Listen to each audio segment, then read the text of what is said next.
Alright. Nog 'n keer goeiemôre aan almal. Dankie Here vir die voorreg om hier te staan om die boodskap vir julle te bring. Soos wat julle weet, ek preek deur Markus en ons is nou in hoofstuk 9. En voordat ons begin, kom ons gaan na die Here toe in gebed en dan vra ons vir sy wysheid. Ons wonderlike Hemelse Vader, o Heer, dankie vir die genade, Heer, dankie vir die voorreg as gelowiges saam te kom, omdat U ons saamgebind het in die Seun Jesus Christus, hy wat vir ons sondes in die kruis betaal het, wat moontlik gemaak het, sodat ons by mekaar kan kom in U naam, om U te aanbid, Heer, om U te eer, om U te dien, Heer. En ons kom na U toe en vra, Heer, wil U vir ons die woord verstaanbaar maak, Heer, wil U ons onderrig daarin, wil U ons help, Heer, om ons lewens in te rig volgens U woord, om U getrou te dien. Help ons, Heer, om die lig aan die nasies, aan die mense rondom ons te skyn, en so ook getrou te wees aan die roeping waarmee U ons geroep het. Ek bid dit in Jesus Christus se wonderlike naam. Amen. So, dink gou 'n bietjie terug aan 'n flater wat jy gemaak het toe jy met goeie bedoelinge iets wil doen.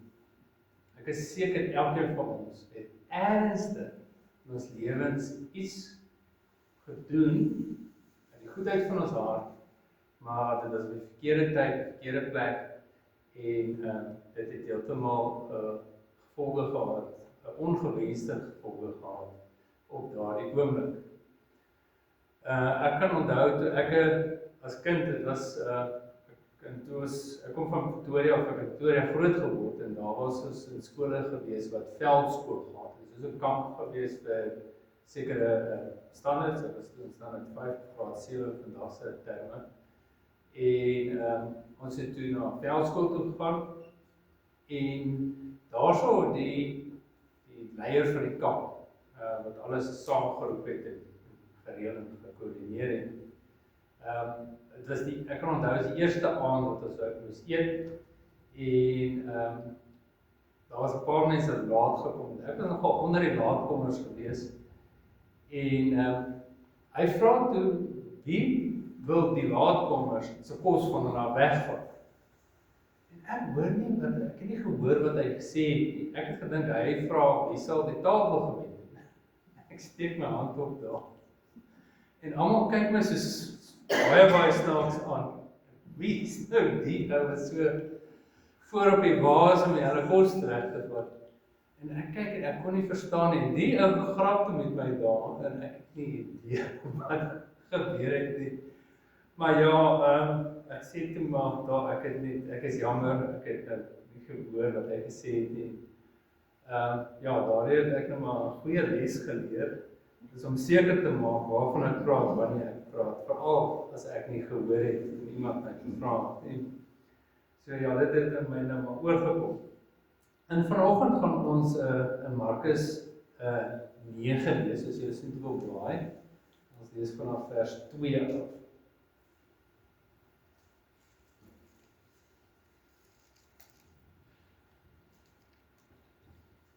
Okay, Markus 9 vers 2. En na 6 dae het Jesus vir Petrus, Jakobus en Johannes saamgeneem en hulle alleen op 'n hoë berg in die eensaamheid geneem. En hy het voor hulle van gedaante verander en sy klere het blink geword, baie wit soos sneeu, wat soos geen blyker op aarde dit ooit kon maak nie.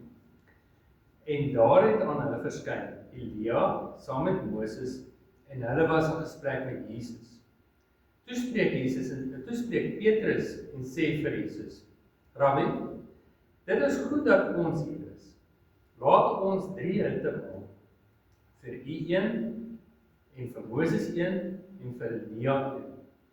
Want hy het nie geweet wat om te sê nie, want hulle was heeltemal verskrik. En daar kom 'n wolk wat hulle oordek, en uit die wolk kom 'n stem wat sê, dit is my geliefde seun, luister na hom. Met eens kyk hulle rond, en sien niemand meer by hulle nie, behalwe Jesus alleen. En onderwyl hulle van die berg afklim, gee hy aan hulle bevel om aan niemand te vertel wat hulle gesien voordat die Seun van die Mens uit die dode opgestaan het nie. En hulle het die woord vir hulle self gehou en onder mekaar gevra wat dit beteken om uit die dode op te staan. En hulle vra hom en sê, waarom sê die skrifgeleerdes dat Elia eers moes kom? Toe antwoord hy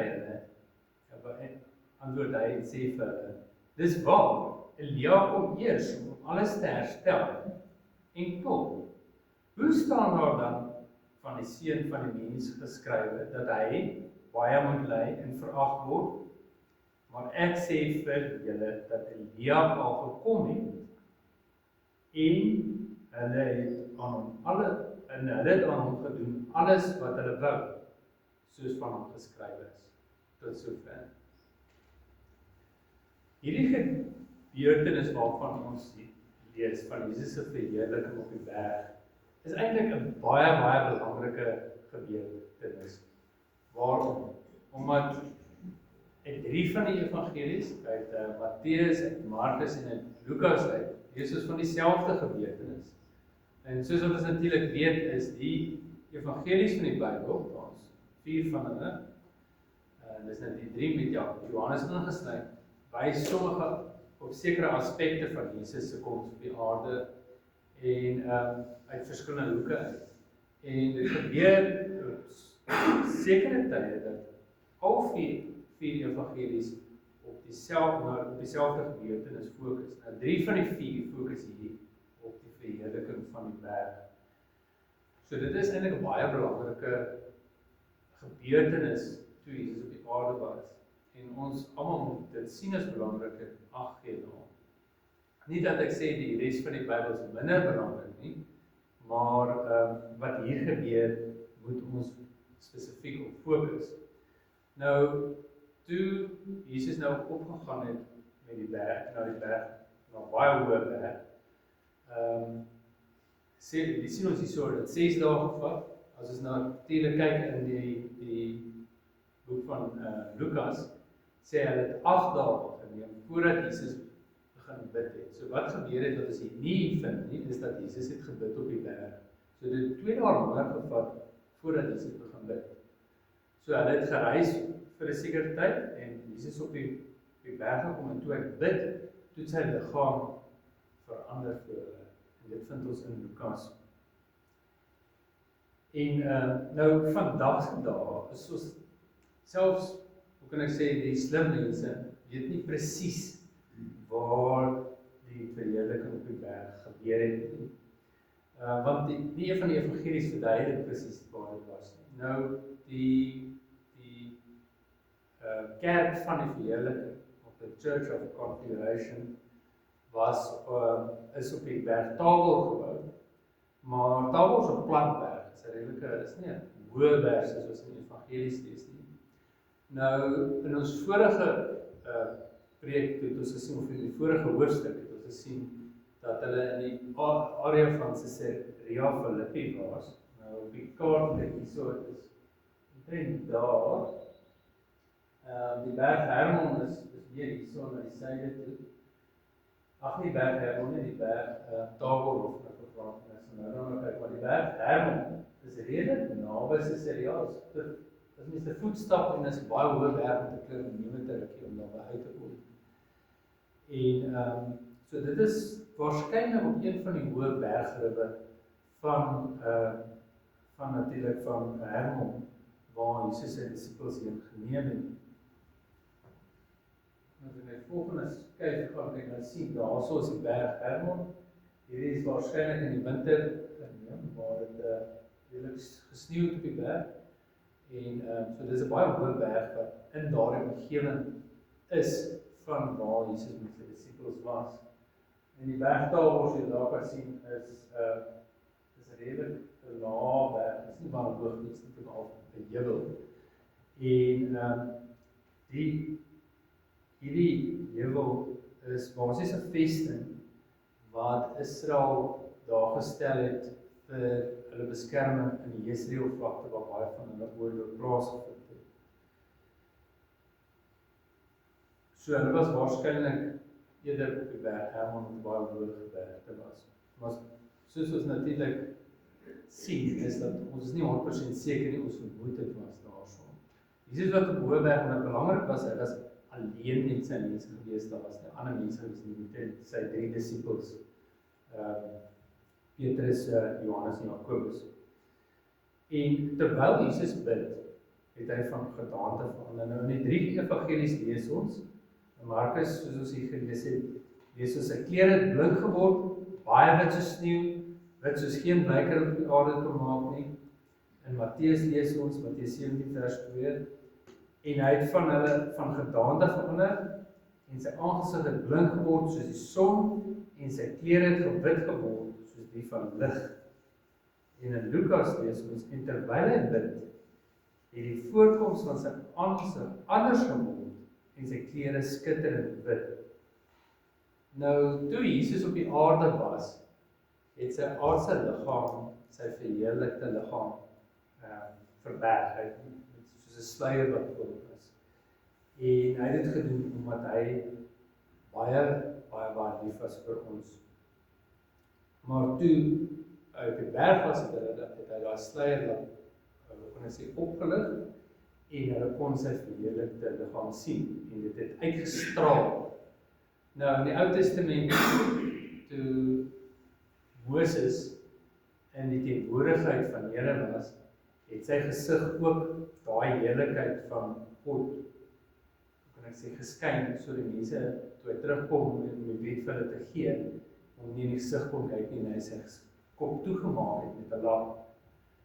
En hierdie heerlikheid van God, nou ons weet nie dat God is alomteenwoordig oor ons stel, maar die heerlikheid waarvan ons hier praat, ek het die Engelse praat van 'n Shekinah glory, of Shekinah, dat ek ook al gehoor 'n ander uitspreek, maar dit is maar net God se teenwoordigheid wat sy heerlikheid as lig uitstraal.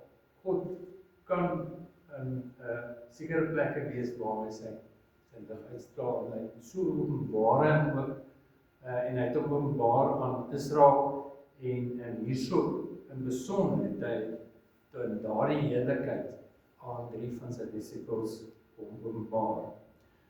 Natuurlik lees ons ook in Openbaring waar Jesus in sy verheerlikte liggaam daai heerlikheid uitgestraal het toe hy aan Johannes verskyn het. Ons lees in 1 vers 13 tot vers 15. Een soos die seun van die mens met die kleed wat tot op die voete hang en gegord om die bors met 'n goue gordel. Sy hoof en hare was wit soos wol, soos sneeu, en sy oë soos vuurvlam, en sy voete soos blink koper wat gloei in 'n oond, en sy stem soos die stem van baie waters. Nou, is interessant, in Lukas, nou weer terug by die verheerliking op die berg, lees ons dat toe dit gebeur, het 'n slaap hulle oorweldig. Nou, waarskynlik dieselfde reaksie gehad, soos wat Johannes gehad het toe Johannes soos 'n dooie geword, soos 'n dooie voor Jesus se voete neergeval. En toe hulle natuurlik nou bykom, is daar getuienis saam met Jesus.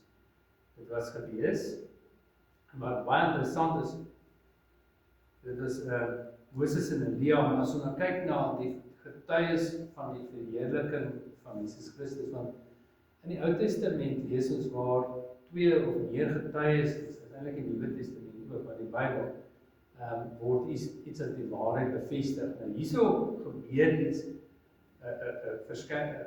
Jesus wat sy liggaam verheerlik, en dit word in die teenwoordigheid van getuies gedoen. Die getuies wat ons hier vind is Petrus, Johannes en Jakobus, Moses, Elia en God die Vader. So is dit 6 getuies hierso. En hierdie getuies verteenwoordig ook verskillende groepe. Elia, Moses en God verteenwoordig die hemelse, en Petrus, Johannes en Jakobus verteenwoordig die aardse, Moses verteenwoordig die wet, en Elia verteenwoordig die profete. En Moses verteenwoordig ook die wat gesterwe, want hy het gesterwe, En Elia verteenwoordig ook die wat nie sterwe nie, maar die ook verander sal word by die wegraaking, want Elia is ook weggeraak na die hemel toe. Wat dit in baie interessant maak, is dat alles getuig van wat? Jesus Christus. Dis na hom wat ons moet kyk. Nou, waaroor hulle gesels? Hulle het gesels oor Jesus se uitgang. Nou, Jesus se uitgang was dit wat hy sou doen in sy missie in Jerusalem. En ons vind dit in die boek van Lukas. Hulle het gesels oor die uitgang, wat hy sou volbring, en dit behels natuurlik sy kruisiging, sy sterwe en sy opstanding, en natuurlik sy hemelvaart op die einde van die dag. Dit is sy hele openbare oor waaroor hulle gesels het. Natuurlik, Petrus se reaksie is baie interessant. Stel jy nou voor hoe dit moes gewees het. Die Jesus wat by hulle is,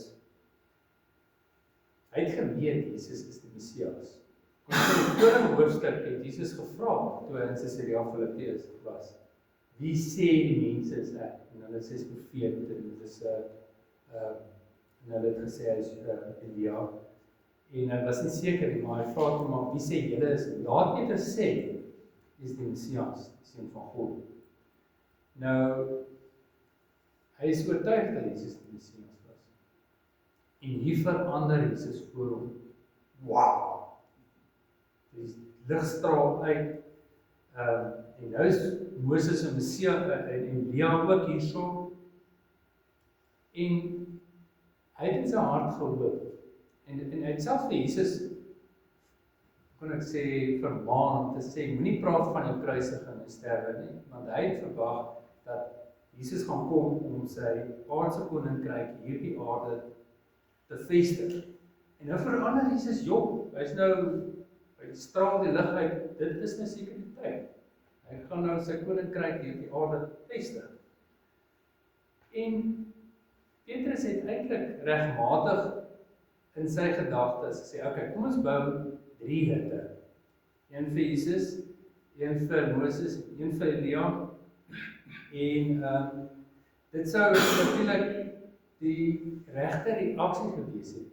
Sou dit wees dat Jesus sy koninkryk wil vestig, want dit word gedenk volgens die Israelse loofhuttefees, wat wys na Jesus wat sy koninkryk op aarde gaan vestig, nadat Jesus die wêreld oorwin het, dat hulle tydens die loofhuttefees het hulle hutte gebou, tydelike hutte. En hy het vir Jesus nou as sy eie hutte gegee, gee hom eer en natuurlik vir Moses en Elia ook. En ons lees meer daarvan in Sagaria 14, soos julle, ek nou nie daar meer in detail lees nie, maar die loofhuttefees is 'n fees wat werklik is, wat vooruitwys na Jesus se tweede koms. En so het Petrus natuurlik gereageer. Maar die ding is, sy tydsberekening was nie reg nie. Dit was nie toe die tyd om dit te bou. Want wat hy nagelaat het om te onthou is dat die skrif wat vooruitwys na Jesus se eerste koms ook vooruitwys na sy tweede koms, na sy eerste koms, wat voor sy tweede koms moet plaasvind, waar die Pasga eers moet plaasvind as 'n fees, voordat die loofhuttefees plaasvind. En dit wys Jesus se kruisiging, sy dood en opstanding uit die dode uit. Maar die ding is, ons kan natuurlik dit indink dat hierdie verskyning so oorweldigend is dat hoe sou Petrus gedink het? Dit maak sin dat hy van natuurlik dink dat dit nou die tyd moes wees. En sou die Pasga nooit plaasvind en Jesus net kom met sy tweede koms, wie sou dan oorgebly om saam met Jesus in sy koninkryk te wees? Net die heilige engele sou daar gewees het. So die eerste koms moes plaasvind dat Jesus vir ons sondes betaal. En net Petrus die voorstel maak, toe kom 'n wolk oor hulle en God die Vader spreek uit die wolke. En die wolk is basies God se heiligheid wat oor hulle gekom het, God die Vader. Net soos dit berg Sinaï gekom het, toe Israel die wet ontvang het, toe Moses die wet ontvang het. So het die wolk oor hulle gekom, en God die Vader spreek, sê, dit is my geliefde seun, luister na hom. Wat hierna volg is natuurlik merkwaardig. Die wolk, Moses en Elia verdwyn skielik, en Jesus se verheerlikte liggaam verander terug na sy aardse liggaam toe, en is net Jesus alleen by hulle. En dit was na hom wat hulle moes luister. Jesus vervul die wet en die profete. Dit word deur Jesus vervang, en hulle moes ag gee op wat? Op hom, op Jesus Christus, soos wat God die Vader hulle beveel het. Natuurlik was hulle baie te mekaar gewees, toe hulle nou afstap met die berg, en hulle praat oor, maar sê die skrifgeleerdes is nie dat Janus kom nie, en Jesus bring hulle toe weer by sy missie wat hy kom het. Die eintlike punt waar dit gaan, is waaroor voor hy na die aarde toe kom het, om vir die sonde van ons almal moet sterwe, soos dit in die wet en in die Bybel vooruit geprofeteer is, soos in die Ou Testament. As ons natuurlik byvoorbeeld in die boek van Jesaja 53 lees van Jesus Christus daar. In die Psalms vind ons Jesus Christus, Psalm 22. Daar is verskeie plekke in die Bybel wat wys na Jesus se eerste koms. En Jesus het hulle aandag weer gefokus. So hoorie, ek is hier vir 'n doel. En die doel is om te sterf aan die kruis vir al ons sondes. Nou, uit hierdie gebeurtenis is daar 3 implikasies van Jesus se verheerliking wat ons lei om die ware Jesus Christus aan die wêreld bekend te maak. Nou die eerste ene is, met Jesus se verheerliking bevestig God die Vader dat Jesus die Messias is ten spyte van die mense wat hom verwerp het. En natuurlik die feit dat Jesus sou 'n aardse liggaam aangeneem het deur gebore te word as 'n mens, wys natuurlik sy liefde vir ons en dat hy gekom het om vir ons aan die kruis te sterf. Hy het dit afgelê vir ons. Sy verheerliking op die berg vir ons natuurlik sien, bevestig die vervulling van die hele skrif.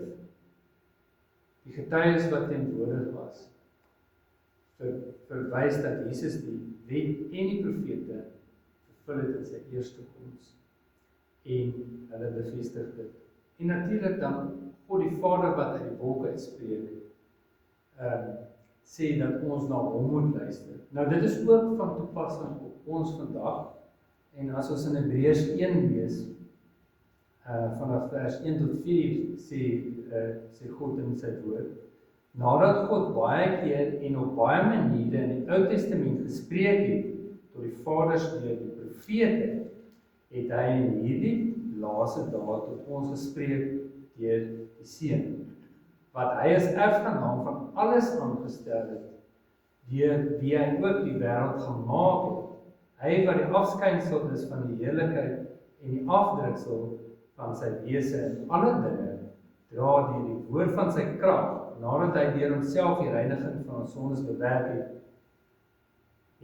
gaan sit aan die regterhand van die majesteit in die hoogte, terwyl hy soveel uitnemender geword het as engele na mate hy 'n voortreffeliker naam geërf het as hulle. Die tweede punt is dat Jesus beveel dat sy disippels ag moes gee op die woord van God, en so moet ons dit ook doen. Jesus het na die skrif verwys wat in vervulling moes gaan, dat hy sou ly, sterf en opstaan uit die dood. Nou Petrus, wat teenwoordig daar was, en sy verheerliking op die berg aanskou het ook beveel dat ons ag moes gee op die woord. En dis die voorlesing wat ons Pieter gelees het vanoggend. En ek gaan net 3 verse aanhaal, 4 verse aanhaal, en Petrus sê, en hierdie stem het ons in die hemel gehoor kom, toe ons saam met hom op die heilige berg was. En ons het die profetiese woord wat baie vas is, waarop julle ag moet gee, soos 'n lamp wat in 'n donker plek skyn, totdat die dag aanbreek en die môrester opgaan in die harte, terwyl julle vir al dit moet weet, dat geen profesie van die skrif 'n saak van eie uitlegging is nie, want geen profesie is ooit deur die wil van 'n mens voortgebring nie, maar deur die Heilige Gees gedryf het die heilige mense van God gespreek. Dit is deur die woord van God en die Heilige Gees wat God ons lei, sodat ons ook verander word. Nou, in 2 Korintiërs 3 vers 14 tot 18 lees ons, maar hulle, dis Israel, sy sinne is verhard, want tot vandag toe bly die lesing van die Ou Testament dieselfde bedekking sonder dat dit opgelig word. Die bedekking wat in Christus vernietig word, ja, tot vandag toe nog. Wanneer Moses gelees word, lê daar 'n bedekking oor hulle hart. Maar wanneer hulle tot die Here bekeer, word die bedekking weggeneem. Die Here is die Gees, en waar die Gees van die Here is, daar is vryheid. En terwyl ons almal met 'n onbedekte gesig in 'n spieël die heerlikheid van die Here aanskou, word ons van die gedaante verander na dieselfde beeld. Van heerlikheid tot heerlikheid, as deur die Here wat Gees is. So daarom moet ons natuurlik nou oppas, dat hoe ons die Here soek. Dat ons die Here nie in ervaring soek soos baie mense vandag nie, en dit vra in plaas van om die Here in sy woord te soek. En natuurlik, dit bring ons natuurlik by die derde punt, is daar's 'n wonderlike toekoms, waarna ons uit kan sien om Jesus van aangesig tot aangesig te aanskou. En natuurlik vind ons hier in hierdie gedeelte bewys van lewe na die dood. Moses wat gesterwe was daar teenwoordig gewees. En Jesus se verheerlikte liggaam is 'n vooruitsig wat ons gaan hê, dat ons eendag vir Jesus ook van aangesig tot aangesig gaan aanskou in sy verheerlikte liggaam, in sy heerlikheid te kan ervaar. So nou, wat beteken dit vir ons? Ons het nou Jesus se verheerliking van gelees, en ons het gelees dat die woord van God, of dat ons na hom moet luister, en dat Jesus sê, sy woorde wat hy vir ons sê, wat ons na hom moet luister en ag moet gee, is dat ons moet ag gee op die woord van God. Daarom moet ons na die Here, na die Bybel kyk, wanneer ons wil leer oor die Here. Ons moet weet dat, net soos die Jode daardie tyd om Messias as verlosser verwerp het, en dit in 'n gebrek van kennis, is daar in vandag se dae heelwat mense wat die ware Jesus ook verwerp, en dit ook as gevolg van 'n gebrek aan kennis. Ons kry in vandag se dae baie sektes, soos die Jehovah's Getuies, die Mormone, wat God se woord wat hy aan ons geskryf het, ook verwerp. En hulle volg nie die ware Jesus nie. Hulle skep hulle egter hulle eie Jesus. So ook is daar baie van die karismatiese kerke wat gaan oor ervaring en oor wonders en tekens wat hulle doen, en hulle fokus op dit wat die kerk ervaar as individue en as mense en altesaam as 'n kollektief van Jesus se openbaring, soos Jesus verskyn. Sommige sê Jesus het verskyn aan my, en dit in plaas van om te fokus op die woord van God. Hulle leer Jesus nie ken deur die woord van God nie.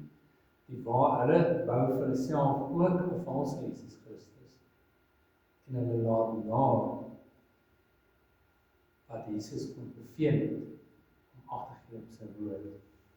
Die Rooms-Katolieke Kerk het die apokryfe boeke wat nie die woord van God is nie. Hulle glo in Maria as 'n weg tot God. En natuurlik in baie van vandag se hedendaagse susterskerke in Suid-Afrika word daar ook geleer dat die Bybel is 'n boek wat die woord van God, die woorde van God in het en nie as die woord van God nie. En daarom word die skrif ook verdraai om allerhande ander dinge in die Bybel in te lees wat nie daar is nie. En natuurlik as ons kyk net na hierdie groepe hierso, is daar baie mense rondom ons families, kollegas by die werk, wat 'n eie Christus volg, in plaas van die ware Jesus Christus, wat ons in sy woord leer ken. En natuurlik, hoe maak ons met hulle? Hoe gesels ons met hulle? Nou, dit verg iets wat bokant ons vermoë is. Ons is gelukkig nie alleen nie, ons het die Heilige Gees om ons te lei. En daarom gaan ons in gebed en ons vra die Here. Die Here natuurlik beveel ons in sy skrif om te bid sonder ophou.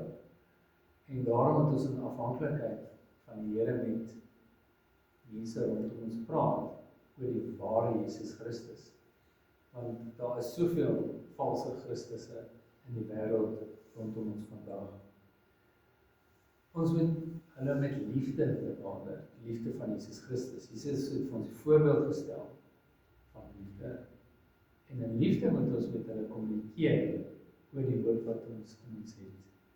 En dit sal goed wees om saam met hulle Bybelstudie te doen. So kom ons kyk wat sê die Bybel. Ons glo dit, maar kom ons kyk wat sê die Bybel oor Jesus Christus. Daar is soveel dinge om te leer. Ek kyk net na die disippelskap wat ek gedoen het, om te kyk na Efesiërs 1. Daar is soveel waarhede in die Bybel wat soveel hoop vir ons gee. 'n Hoop, eerstens dat Jesus Christus vir ons sondes betaal het aan die kruis. Die evangelie is daar. En die krag natuurlik, soos ons in Romeine 1:16 lees, die krag tot redding lê in die evangelie vir die wat glo. So, ons moet mense by die Bybel bring en ons met hulle gesels oor die Bybel. Ken julle dit? Het julle geweet in die Bybel staan dat Jesus vir ons sondes het? In die Bybel staan en ons kan praat oor die Bybel gaan, deur die Bybel gaan. Dis baie interessant, 'n voorbeeld, die Bybel het soveel detail in wat baie mense mislees, is dat wanneer Jesus terugkom aarde toe en hy oorwin die nasies wat teen hom opstaan, daai laaste oorlog wat in die groot verdrukking plaasvind, word in soveel detail beskryf, selfs waar dit begin, waartoe dit skuif en waar dit eindig ook. Daai detail is daar, in ons CMI Bybelskool wat ons bywoon, gaan ons in daardie detail in, ons leer daaroor. Dis maar net 'n voorbeeld. Natuurlik is dit belangrik om te fokus op die belangrikste, en dis Jesus Christus. Luister na hom. Waarom het hy gekom? Waarom het hy sy disippels gelei? En ons werk daardeur en ons deel dit met mense rondom ons. Ons doen dit in liefde. En ons as gelowiges is getrou. Ons doen dit totdat Jesus Christus ons kom haal. Omdat ons 'n wonderlike vooruitsig het om by God te wees en in sy heerlikheid te wees. Ons eie liggame gaan ook verander om verheerlikte liggame te ontvang. En ons sien uit daarna. En daarom wil ons dit nie net vir onsself hou nie, maar ons moet dit met ander deel. Soos Jesus ons beveel het in Matteus 28. om disippels van die nasies te maak. Dis 'n wonderlike model wat God daar het, is natuurlik elke disipel begin by redding, die evangelie deel dit met hulle, maar ook, dit hou nie op daar nie, ons almal groei as gelowiges in die kennis van die Here, en dit bou ons geloof om te vertrou op God, en nie op onsself te vertrou nie. Daarom is dit dan belangrik om saam te groei, mekaar op te bou, mekaar te leer in die woord wat die Bybel sê. Hierin is soveel hoop, soveel skatte wat daar in die hemel, wat daar vir ons beskikbaar is in God se woord. En ongelukkig stap baie mense die Bybel en hulle wil deur ervaring ondervinding en deur wêreldse metodes, byvoorbeeld soos sê liefde as 'n konsep, as 'n sielkundige konsep, dit so te benader in plaas van om te fokus op wat die Bybel sê. So my motivering aan julle is, bly in die woord, deel dit, bou mekaar op, sodat ons as gelowiges saam groei in die Bybel om God te leer ken en leef sy liefde uit, leef sy woord uit, maak dit prakties elke dag en deel dit met mekaar. En dit is my aanmoediging waarmee ek wil aanmoedig vanoggend, wat ons weet, ons sien uit na die heerlike verskyning van Jesus Christus om ons huis toe te neem. Kom ons gaan in gebed na die Here toe, ons vra om hom te vra om ons hierin te lei.